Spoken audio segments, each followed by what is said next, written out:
Yeah, have you been, keeping up with the news from the UK? This whole mandatory digital ID thing, the Brit card as they're calling it, it's pretty wild, eh?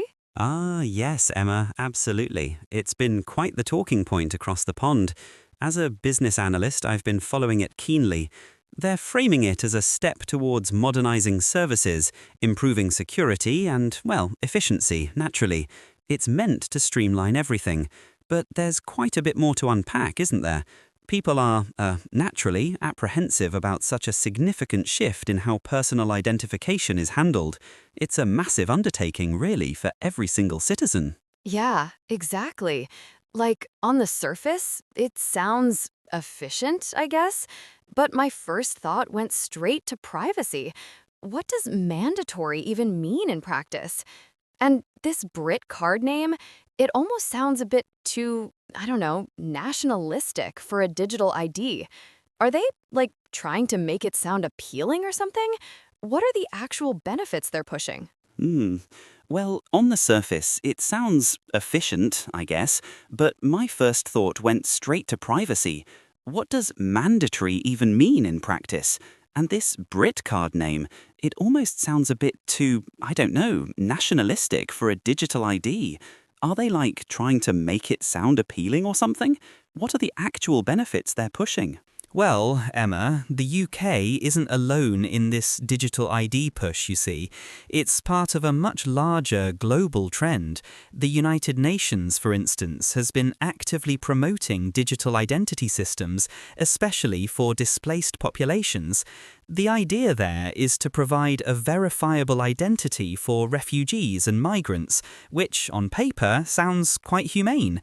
It's about access to aid, services, basic human rights documentation.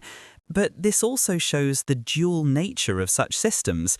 A tool for integration and aid, yes, but also one for extensive data collection and centralization. That's wild. So it's not just the UK, it's a global thing, almost like a coordinated effort.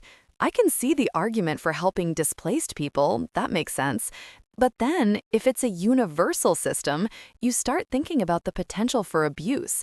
Like, if everyone has a digital ID and it's linked to everything, what stops it from becoming a tool for mass surveillance?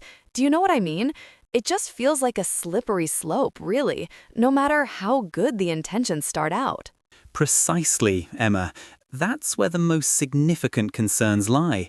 When you digitize and centralize personal identification, you create a single point of failure and, more critically, a single point of control. Think about the sheer volume of data. Health records, financial transactions, travel history, even shopping habits could all be tied to this one ID. The potential for pervasive surveillance is staggering. It moves beyond convenience. It enters the realm of, well, societal control. And if access to basic services is linked to this ID, it becomes incredibly difficult to opt out, doesn't it? That's a fundamental shift in individual liberty, you'd agree. Oh, absolutely. It's like you lose the ability to just be anonymous, even in simple transactions.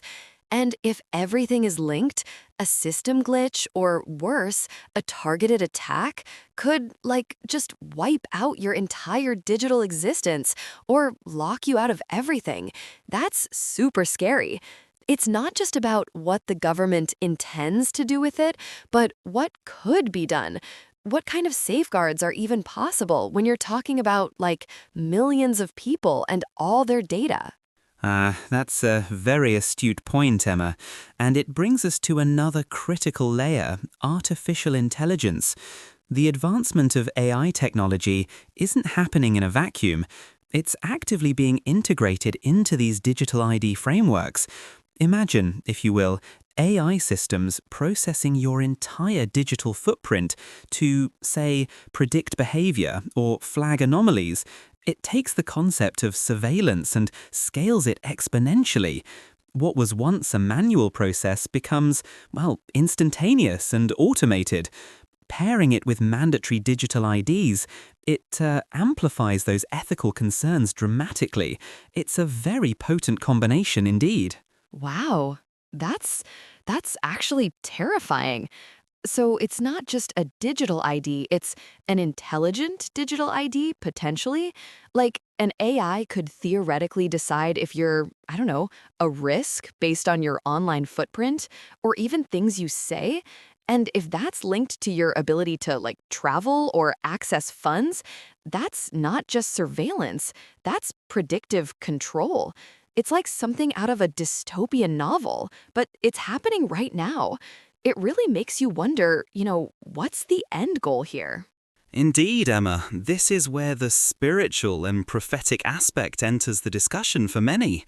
The beast system from Revelation 13 speaks of a time when no one can buy or sell unless he has the mark. While interpreting prophecy requires great care, many are seeing parallels. A mandatory digital ID, especially with global surveillance and AI integration, could arguably serve as a precursor. The ability to control participation in economic and social life based on universal identification certainly gives pause. It's not about literal beasts, of course, but the underlying mechanisms of control, you see. Right. So it's not like a crazy, far-fetched idea for people of faith. They're seeing the infrastructure being laid out piece by piece that could enable something like that to happen.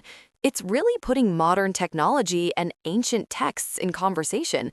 And it's not just fringe groups talking about this, is it? More mainstream voices are connecting these dots. It's a huge shift from what people traditionally imagined. It's becoming incredibly relevant, not just some abstract concept anymore.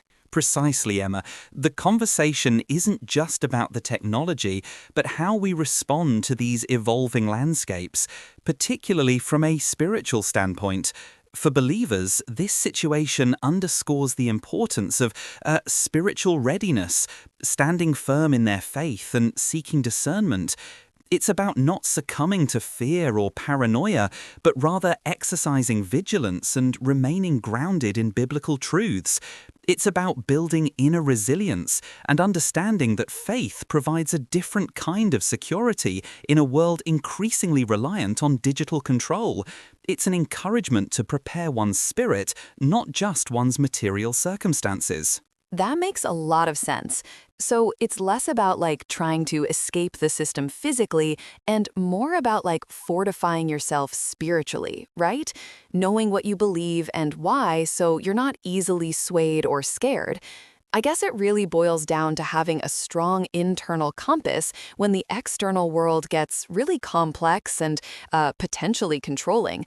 It's definitely a conversation that's going to keep evolving, and I think it's crucial for people to really think about these things now.